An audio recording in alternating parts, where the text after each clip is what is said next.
ایک بادشاہ تھا. بادشاہ جو ہوتے تھے ان کے اپنے اپنے مزاج ہوتے تھے. اس بادشاہ نے 4 5 6 کتے رکھے ہوئے تھے اور کتے بڑے بڑے کتے تھے اور بڑے وہ خونخوار کتے تھے, چیر پھاڑ کھا جاتے تھے, شیر جتنے ان کے قد تھے. بادشاہ تھوڑا سا کسی آدمی سے ناراض ہوتا نا تو ایک بہت بڑے پنجرے کے اندر ایک بہت بڑا سلاخوں کا گھر اس نے بنایا ہوا تھا, اس میں کتے ہوتے تھے اور کتے کو جب باندھ کے رکھا جاتا ہے تو زیادہ زہریلا ہو جاتا ہے, وہ زیادہ اس کے اندر کرواہٹ آتی ہے, زیادہ کاٹتا ہے. اس نے قید کیے ہوئے تھے. کتے تو بڑے زہریلے تھے. جس آدمی سے بادشاہ تھوڑا سا ناراض ہوتا نا تو وہ کتے کے آگے اس آدمی کو ڈالتا, کتے اس کو چیر پھاڑ کے کھا جاتے. یہ سزا تھی, لوگوں کو پتا تھا. بادشاہ کے وزیر نے بڑی خدمت کی بادشاہ کی, 35 سال تک نوکری کی. لیکن ہر سورج نے غروب تو ہونا ہی ہوتا ہے نا, ہر چاند نے ڈھلنا بھی ہوتا ہے. اب بوڑھا ہونے لگا, وہ جو مضبوط حافظہ تھا وہ کمزور ہونے لگا, ہلکی ہلکی غلطی. بادشاہ مزاج کا بادشاہ تھا, نہیں سمجھ میں آیا تو میں نے کہا کہ لوگ کہتے ہیں ہمیں کام پیارا ہے, چم نہیں. تو رشتہ وفا کا تھا ہی نہیں.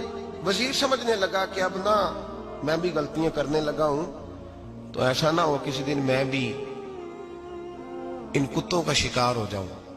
اس نے بادشاہ سے کہا کہ بادشاہ مجھے آہستہ آہستہ معذرت کرنے لگا, قدم ہٹانے لگا کہ مجھے چھٹی دے دی جائے, اب میں بوڑھا ہو گیا ہوں. لیکن اس نے کہا نہیں نہیں, جب تک میری طبیعت نہیں مانتی تم نہیں جا سکتے. مطلق العنان لوگ تھے. وزیر خاموش ہو گیا, پریشان رہنے لگا, غلطی ہو گئی یہ تو پھینک دے گا. ایک تجویز اس کے ذہن میں آئی. وہ جو پنجرے, کتوں کے پنجرے پر محافظ بیٹھا تھا نا, جو ان کو کھانا ڈالتا تھا, روٹی ڈالتا تھا, گوشت دیتا تھا, اس کو ایک دن کہنے لگا یار تیری ڈیوٹی ہے سارا دن کتوں کو کھانا دینے کی, گوشت دینے کی, تو 2 4 دن ڈیوٹی مجھے نہیں دیتا؟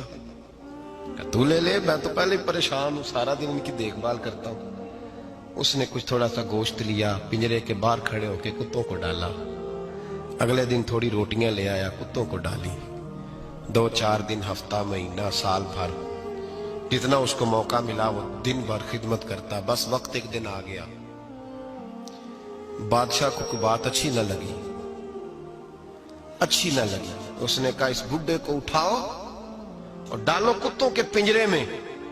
ساری زندگی یہاں رہا, اسے ابھی تک نہیں پتا چلا میرے مزاج کا. جب اٹھا کے پنجرے میں ڈالا نا تو بجائے اس کے کہ کتے اسے کاٹ کھاتے, وہ اس کے پیر چومنے لگے. وہ پیر چومنے لگے, ہاتھ چومنے لگے, چاٹنے لگے. تو بادشاہ اب سامنے کھڑا تھا نظارہ دیکھنے کو کہ چیر پھاڑ کرتے تو خوش ہوا کرتا تھا, خونخوار درندے جیسی اس کی طبیعت ہو گئی. جب دیکھا پیار کر رہے ہیں تو بادشاہ وزیر سے کہنے لگا یہ کیا ہے؟ تو وزیر رو پڑا, کہنے لگا تو سیاستدان تھا تو میں بھی سیاستدان تھا, ساری زندگی سیاست کی لیکن دنیا داروں کے ساتھ رہا, تو انجام یہ ہوا کہ مجھے اس پنجرے میں ڈال دیا گیا. دیکھ تو بہت بڑا سیانہ تھا اور میں بھی سمجھدار تھا, وزیر رہا, لیکن ہمارا روح کا رشتہ نہ بن سکا. ارے ہم سے تو یہ کتے ہی اچھے نکلے. تیری 40 35 سال خدمت کی تو نے کتوں کے آگے ڈال دیا. انہیں تو چند مہینے روٹی ڈالی ہے, میرے وفادار ہو گئے. چند مہینے روٹی, جنہ تنا وچ عشق نہ رچیا کتے او نہ تھی چنگے. جنہ تنا وچ عشق نہ رچیا کتے او نہ تھی چنگے. مالک دے کر راکھی کر دے سابر بھکھے ننگے. اور بابا بلے شاہ صاحب فرماتے ہیں تو راتی جاگے تے شیخ صدا میں, راتی جاگ دے کتے تے تیتھوں اتے مالک دا در مول نہ چھڑ دے. پاویں مارو 100 جتے تے تیتھوں اتے رکھا سکھا کھا. دنے جار رکھاں وچ ستے تیتھوں اتے ایک برکی دا قدر پچھانن. پاویں مالک ہو من ستے, ایک برکی دا اوپر کھڑے ہو کے کام نہیں کرانا پڑتا کہ میں کھڑا رہوں گا تو کام صحیح ہوگا, جاؤں گا تو نہ. ایک برکی دا قدر پچھانن پاویں مالک ہو من ستے. پھر اپنے آپ کو مخاطب کیا, کہنے لگے اٹھ بلیا چل یار منا لے نہیں تے بازی لے گئے.